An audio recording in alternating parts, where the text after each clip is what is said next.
Það er 1-1 jafntefli eftir dramatísk leik. Geturðu sáttur með þetta? Já, ég held það. Það var gott að jafna upp á þetta tíma og eftir lélegan fyrraleik hjá okkur þá bættum við okkur töluvert í síðari en kannski ekki einn af okkar bestu leikjum en Víkingar eru góðir og gerðu okkur lífilegt, spiluðu vel og tókum okkur mikið í fyrraleik en við tókum kannski spilum betur en þeir í síðari og þrýstum tilbaka í restina og náðum smá press á og sama tíma héldum við markinu okkar hreinu í síðari og áttum þannig möguleika á því að jafna og jafnvel að stela öllum í restina. Þetta er sanngjarn niðurstaða. Hefði 2-1 verið sanngjarnt fyrir ykkur? Nei, ég held ekki.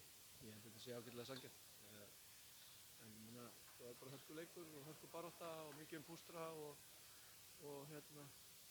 stundum dæmt og stundum ekki og leikurinn flaut, fekk að fljóta en stundum bara í aðra áttina en svona er þetta bara.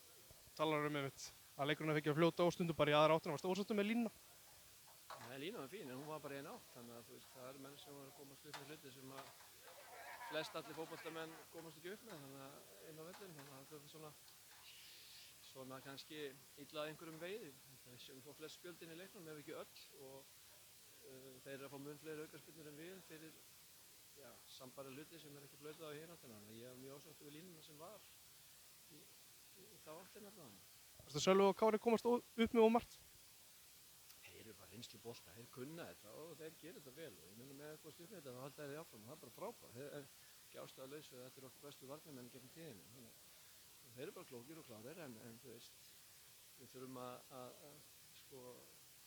dæma eins á alla, hvort sem að þú heitir Jón eða Sigurjón og það er ofta auðvelt að lyfta spjaldi fyrir tvítugan strák sem er óþekktur og kemur upp í skamma dómarum.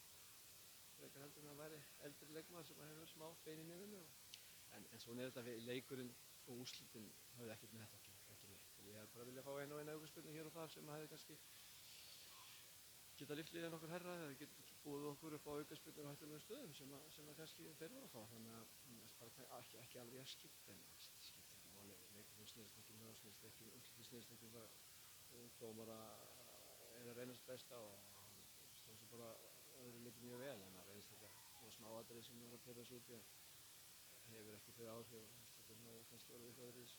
Var eitthvað köll á milli bekkja? Varstu eitthvað ósáttur með bekkinn og Víkingum? Einu sinni í byrjunleiks þá var eitthvað pirraðar en það er bara eins og gengur og gerist. Leðum maður hættir að vera pirraðar og hafa áhyggjur og skipta sér að hlutunum þá getur maður hætt þessu. Maður er blóðheitur en það er allir vinnir eftir á og menn taka sér hendur og beðast afsökunar og það fljúgur eitthvað orð á milli og það er bara þannig eins og það er og það er bara sem sátt að vera. Var erfið ákvörðun að byrja með Arnór Svein í bakvörðunum eða bara láta beint við? Það var erfið ákvörðun. Ég meina við þurftum aðeins að sjá andstæðingar sem voru spilaðir og hvaða möguleika við höfðum. En Arnór er náttúrulega uppalinn og sem hægri bakvörður.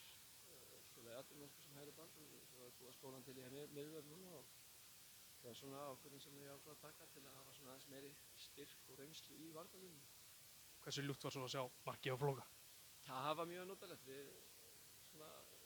Ég hefði fulla trú á því að við myndum geta jafnað þennan leik og þó að vera komin upp í einhverjum tíma þá svona fór þessi von aldrei. Við vorum þolinmóðir, við héldum boltanum vel og vorum að færa hann á milli. Við hefði kannski viljað fá boltan einstakar sinnum fyrir inn í vítategin þegar við vorum komin í góða stöðu en spilum þá tilbaka og ennþá lengra tilbaka þannig að eyðilögum stöðuna sem vorum í en svo kemur bara frábært mark og gaman að Flóki skori, hann á það inni að setja í mark og hann klárar þetta mjög.